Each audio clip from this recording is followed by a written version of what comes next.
Sadhguru, we just talked about Vande Mataram. Why do we call our country Matram? Why not Patram, Pita? Why Matram?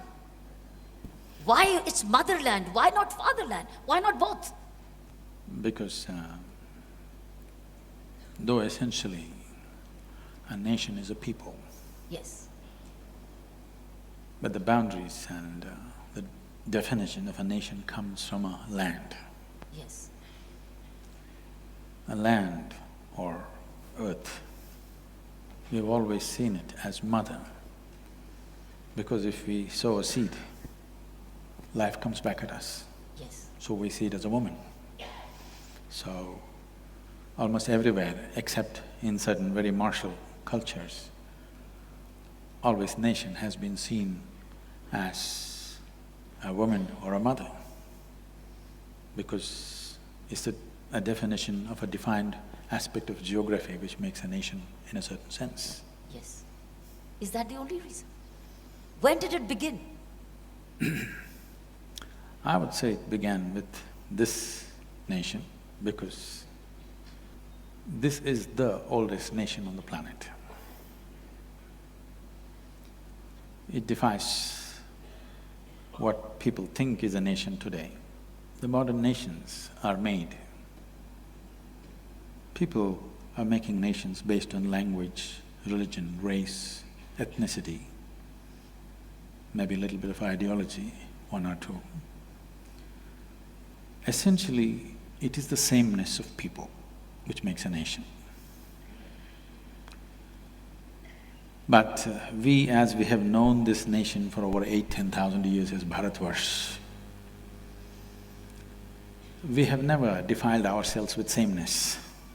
If you drive 50 kilometers, people look different, wear differently, eat differently, speak different languages, everything is different. So what makes this one nation? When the Europeans came here, they went about saying, this country that we have heard about, it doesn't exist. Because there's nothing binding this, how can they say this is a nation?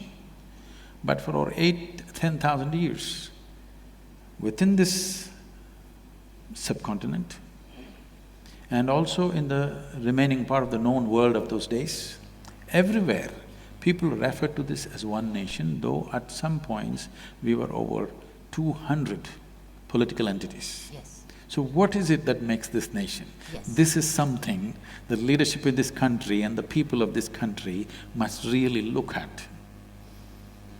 It is not language, it's not religion, it's not race, because this nationhood predates all religion. When there was no religion, there was this nation. We call this Hindustan.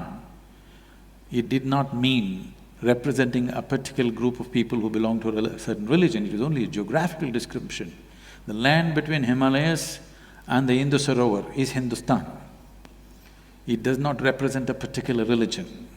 We never had a religion, we still don't have, we're struggling to compete with others, but we still don't have. Because this is not a religious identity, this is a geographical and cultural identity. But what kept us together for so long? No nation on the planet has stayed together for so long. It is essentially, if you look at it, we have always been a land of seekers versus people be… When we look for sameness, we try to become land of believers. People believe in one thing, so they come together. Here, we've been always a land of seekers, seekers of truth and liberation. In this seeking, we found oneness, because this seeking is not something that you invented, this is the nature of human intelligence. The nature of human intelligence will naturally want to know, realize and liberate itself. So this nation was built on that fundamental… You cannot even say it's built. At the same time, it's been managed on that fundamental that you are seekers. When you are a seeker, you're not aligned to any one particular thing.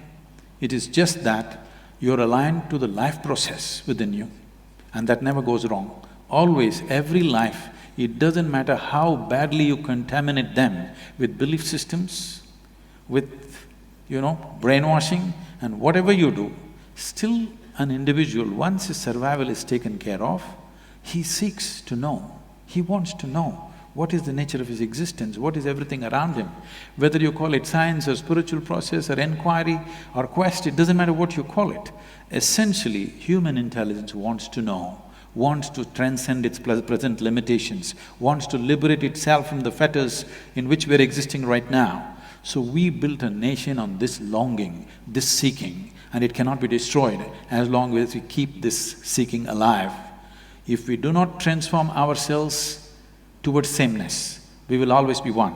If you try to transform yourself towards belief and sameness, we will not be one. Then was that Bharata? Yes. Is India different? Has India changed and changed the Bharata? Was that Bharata?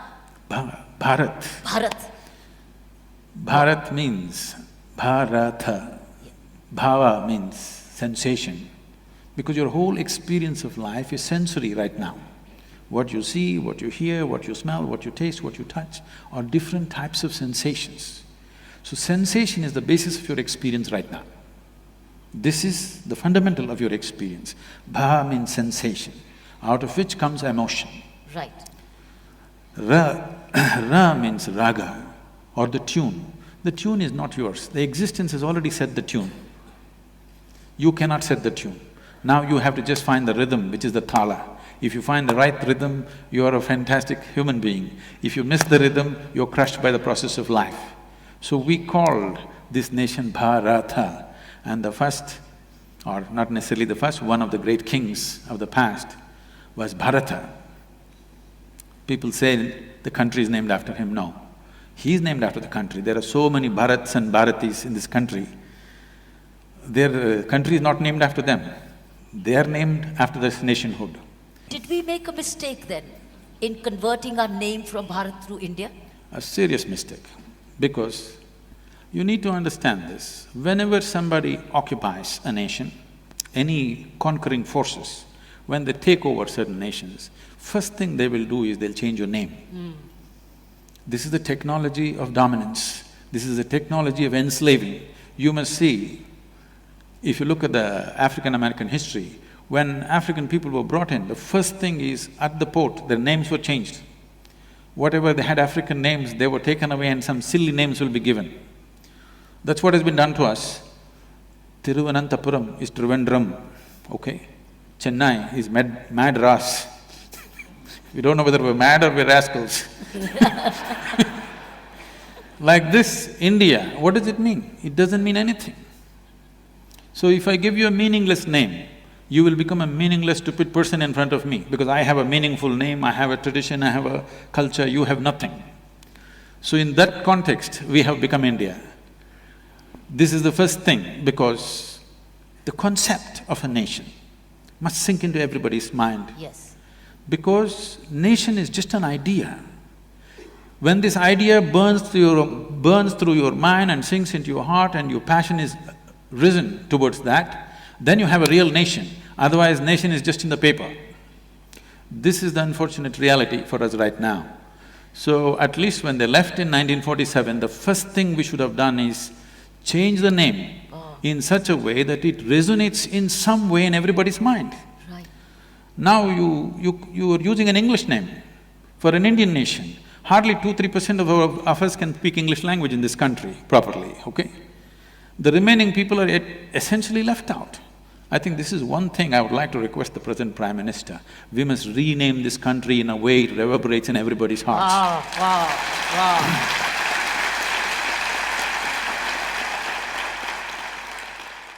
I know a whole lot of intellectual crowd will say, what is in a name? Yes. Okay, call yourself Tobu, call yourself Momo. People are doing that. Yes.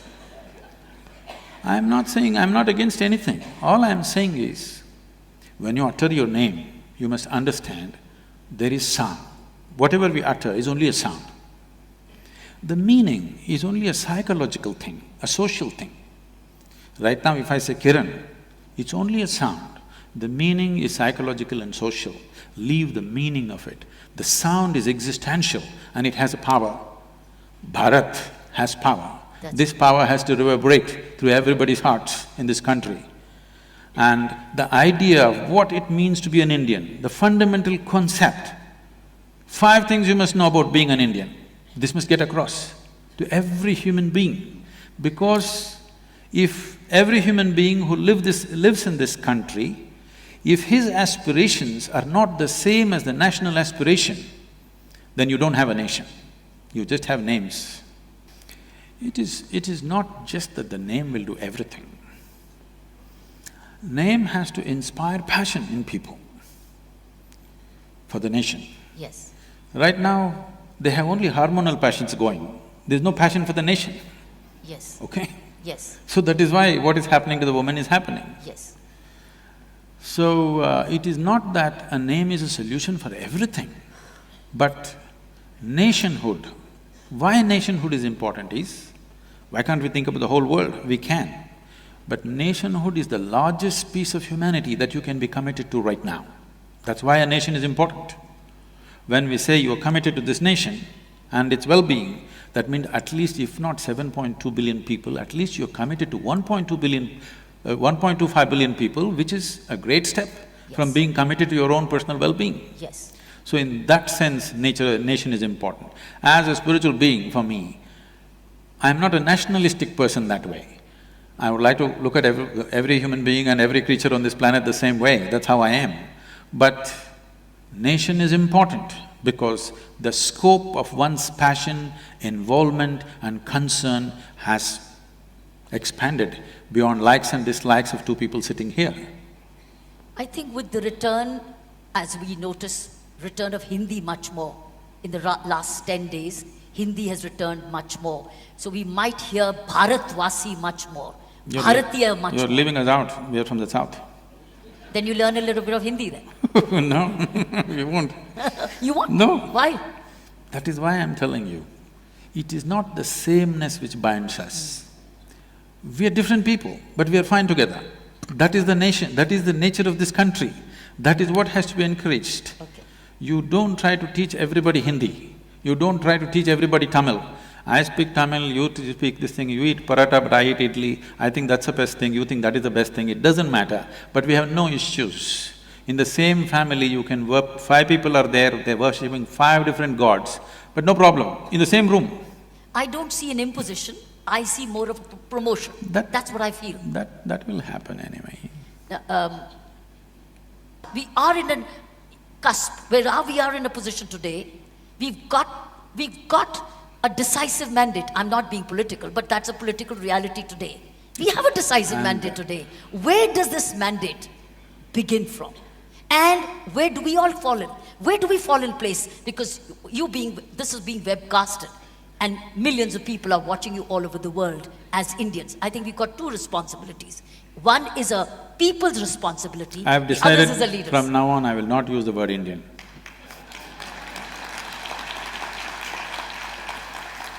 Why? Yeah, I would like to use the word Bharat. I told you, Hindi is coming in. I have started the movement. That's the Hindi name of India anyway. No, it is Hindustan. We also call it Hindustan. Yes, actually Hindustan describes the geography, Bharat describes the culture. Right. I think a time has come Very nice. where our identity has to be cultural, because culture is inclusive. This is something we must understand. When his 7 sages, who are now considered the celebrated Saptarishis of this country, you must understand this first of all. The greatness of this nation is in pursuit and accomplishment of spiritual dimensions. It is this spiritual thread which is holding the country together, this longing to know. If you hack it, then you cannot maintain the sovereignty of this country, believe me. Is it religion? It is not religion. No? No, I'm telling you, the nationhood, what we call as Bharat, predates all religion. So when Adi Yogi was asked by the 7 sages, how many ways can we attain? He said, if you use your physical body as a foundation, there are 112 ways of realizing the divine. But if you transcend the physical body, then as many atoms there are in the universe, that many doorways are there. Do you call this a religion? No. Religion means that you believe this is it.